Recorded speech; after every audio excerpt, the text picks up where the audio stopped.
और हम सभी जब भी कथा होती तो हम भजन गाते हैं, अवश्य 2 लाइन सुनाएंगे। कि शान है जो पूरे भारत की, शान नहीं मिटने देंगे, और सर कटवा लेंगे हम, लेकिन गाय नहीं कटने देंगे। शान है जो पूरे भारत की, शान नहीं मिटने देंगे। मेरा नाम स्वाति किशोरी जी है, मैं रीवा से पधारी हूँ और यहाँ मंडीदीप में भी मेरा घर है। सभी को जय जय श्री राम, जय जय श्री सीताराम। और यहाँ पर भक्तों का आदेश हुआ और कहते हैं जैसी प्रभु इच्छा बलवान है, उसी प्रकार हमारा यहाँ आना हुआ। यहाँ आकर के बड़ा आनंद हो रहा है और आप सभी से मिलना हुआ है। और आज हम सभी ने बड़ा सुंदर राम जन्मोत्सव मनाया है, जिसकी सभी लोगों ने बधाई मनाई और सभी लोगों ने आनंद लिया है। एक बार पुनः आपको भी बधाई हो और हमें भी बधाई हो, क्योंकि 500 वर्षों बाद राम जी पधारे अवध में। और आज चांदला खेड़ी में कथा हो रही, तो चांदला खेड़ी में भी राम जी पधार गए। और ऐसा भाव मिलता नहीं है, क्योंकि भागवत कथा तो अधिक से अधिक हो रही, लेकिन तो राम कथा की कमी हो रही। और राम कथा इस प्रकार का आनंद देती है, क्योंकि कहते हैं जीवन जीना राम कथा सिखाती है। यदि हमें मरना सीखना है तो भागवत से सीखें, और जीवन जीना सीखना है तो राम कथा से सुने। और वही राम कथा से हम सभी यहाँ पर सीखने के लिए बैठे हैं। राम कथा से हमको जीवन में क्या मिलता है? राम कथा समझ लीजिए आपकी जीवन जीना ही सिखाती है। कहते हैं राम जी का जीवन धर्म की रक्षा के लिए हुआ।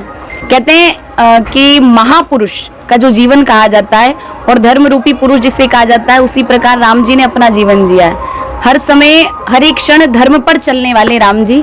और कहते हैं उनको देख करके हमें सीख मिलती है कि किस प्रकार हर एक परिस्थिति में, हर एक स्थिति में अपने धर्म को ना छोड़ करके जीवन पथ पर आगे बढ़ना। और श्री भागवत महापुराण हमको क्या सिखाता है? कहते हैं कि जीवन जीना राम कथा सिखाती है, तो उसी प्रकार क्या कर्म करके मरना है वो हमें भागवत बताती है। कहते हैं जो भागवत है साक्षात ठाकुर जी है।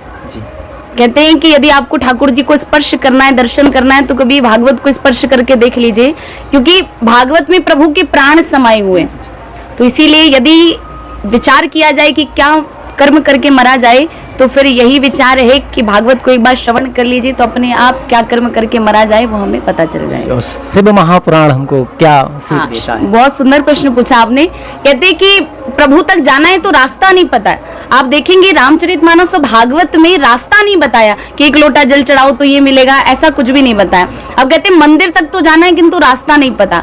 तो ये जो शिव महापुराण है, ये मंदिर तक, प्रभु तक जाने का रास्ता बताती है। इसे साधन ग्रंथ कहा जाता है। ये शिव महापुराण एक साधन ग्रंथ है। आप कब से कथावाचक माने कथा कर रहे हैं? मुझे 5-6 वर्ष हो गए कथा करते। और गौ माता के बारे में आपने बताया कुछ कि गौ माता दर दर फिर रही है। अवश्य गौ माता, अब मैं कहती हूँ कि पहले लोग कहते थे गौ माता की जय हो, आजकल मैं कहती हूँ गौ माता की रक्षा हो। क्योंकि आज के समय में यदि रक्षा की किसी को आवश्यकता है तो वो गौ माता है। क्योंकि कहते हैं ना, पशु मूक होते हैं, बोल नहीं सकते हैं।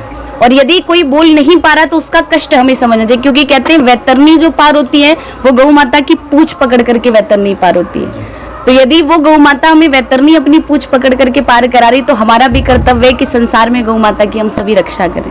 तो आपसे मेरा यही कहना है कि गौ माता के बारे में आप उपदेश दें। ठीक है, राकेश पांडे सागर दस्तक न्यूज से बोलिए गौ माता की। साथियों नमस्कार, मैं हूँ राकेश पांडे सागर दस्तक न्यूज से। आप जुड़े रहें और देखते रहें। आज मैं आया हूँ भोपाल के पास है, ये चांदा खेड़ी ग्राम है। वहाँ पर श्री राजा रामचंद्र भगवान का यज्ञ चल रहा है और श्री सीताराम भगवान की श्री राम कथा चल रही है। और ये शास्त्री जी से हम बात करते हैं। आइए, कैमरामैन से कहूँगा आपका एड्रेस।